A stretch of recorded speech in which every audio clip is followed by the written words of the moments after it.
सातवां अध्याय चंड और मुंड का वध। ध्यान। मैं मातंगी देवी का ध्यान करती हूँ। वे रत्न में सिंहासन पर बैठकर पढ़ते हुए तोते का मधुर शब्द सुन रही हैं। उनके शरीर का वर्ण श्याम है।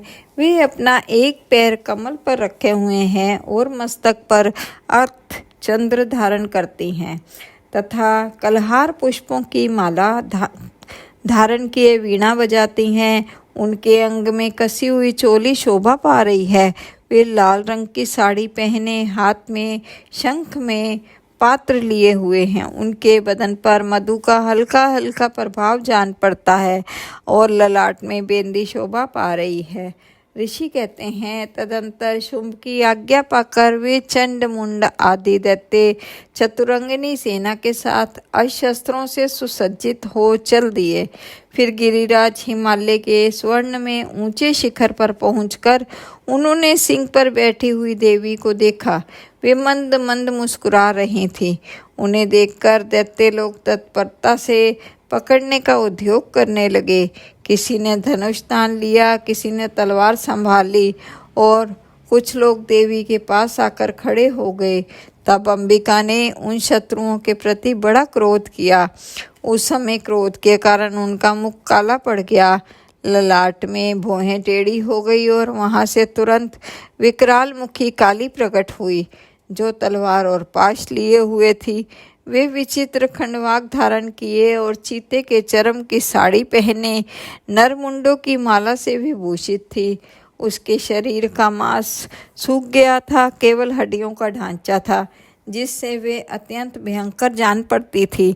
उनका मुख बहुत विशाल था। जीभ लपलपाने के कारण वे और भी डरावनी प्रतीत होती थी।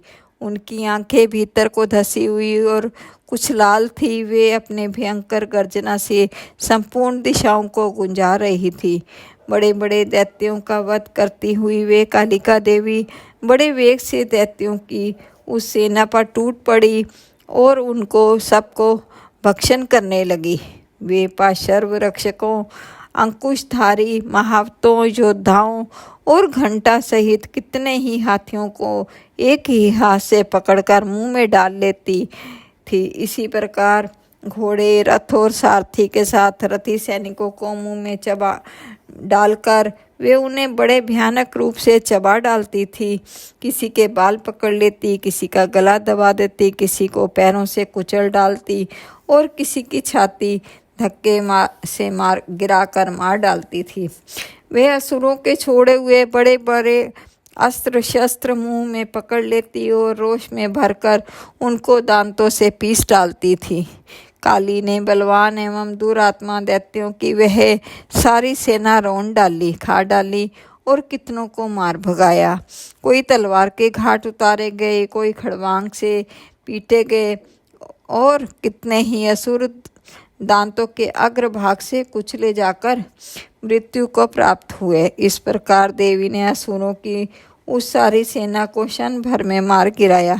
यह देख चंड उन अत्यंत भयानक काली देवी की ओर दौड़ा तथा महादैत्य मुंड ने भी अत्यंत भयंकर बाणों की वर्षा से तथा हजारों बार चलाए हुए चक्रों से उन भयानक नेत्रों वाली देवी को आच्छादित कर दिया।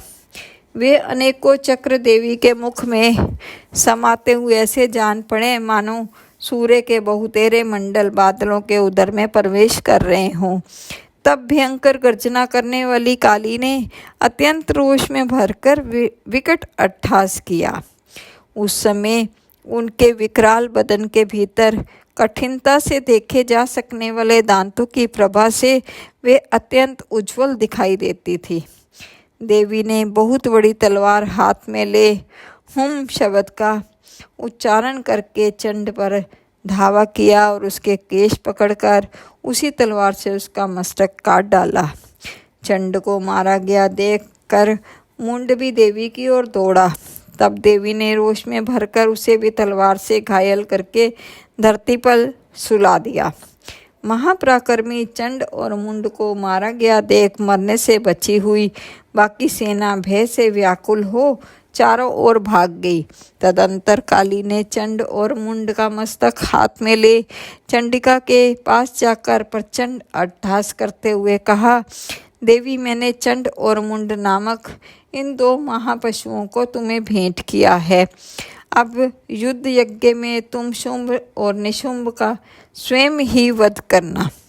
ऋषि कहते हैं, वहाँ लाए हुए उन चंड मुंड नामक महादैत्यों को देखकर कल्याणमयी चंडी ने काली से मधुर वाणी में कहा, देवी, तुम चंड और मुंड को लेकर मेरे पास आई हो, इसलिए संसार में चामुंडा के नाम से तुम्हारी ख्याति होगी।